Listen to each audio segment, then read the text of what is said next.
يا أيها الذين آمنوا ليستأذنكم الذين ملكت أيمانكم والذين لم يبلغوا الحلم منكم 3 مرات من قبل صلاة الفجر وحين تضعون ثيابكم من الظهيرة ومن بعد صلاة العشاء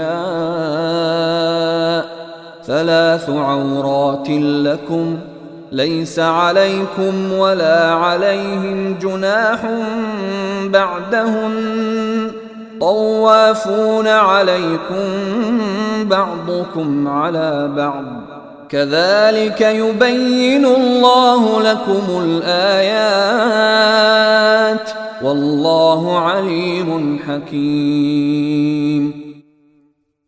اے ایمان والو، جو غلام لونڈیاں تمہاری ملکیت میں ہیں اور تم میں سے جو بچے ابھی بلوغ تک نہیں پہنچے، ان کو چاہیے کہ وہ 3 اوقات میں تمہارے پاس آنے کے لیے تم سے اجازت لیا کریں، نماز فجر سے پہلے اور جب تم دوپہر کے وقت اپنے کپڑے اتار کر رکھا کرتے ہو، اور نماز عشاء کے بعد۔ یہ 3 وقت تمہارے پردے کے اوقات ہیں۔ ان اوقات کے علاوہ نہ تم پر کوئی تنگی ہے نہ ان پر، ان کا بھی تمہارے پاس آنا جانا لگا رہتا ہے، تمہارا بھی ایک دوسرے کے پاس۔ اللہ اسی طرح آیتوں کو تمہارے سامنے کھول کھول کر بیان کرتا ہے، اور اللہ علم کا بھی مالک ہے، حکمت کا بھی مالک۔ وَإِذَا بَلَغَ الْأَطْفَالُ مِنْكُمُ الْحُلُمَ فَلْيَسْتَأْذِنُوا كَمَا اسْتَأْذَنَ الَّذِينَ مِنْ قَبْلِهِمْ كَذَلِكَ يُبَيِّنُ اللَّهُ لَكُمْ آيَاتِهِ وَاللَّهُ عَلِيمٌ حَكِيمٌ۔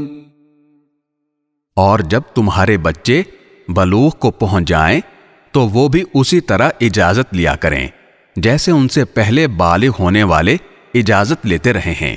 اللہ اسی طرح اپنی آیتیں کھول کھول کر تمہارے سامنے بیان کرتا ہے، اور اللہ علم کا بھی مالک ہے، حکمت کا بھی مالک۔ والقواعد من النساء اللاتي لا يرجون نكاحا فليس عليهن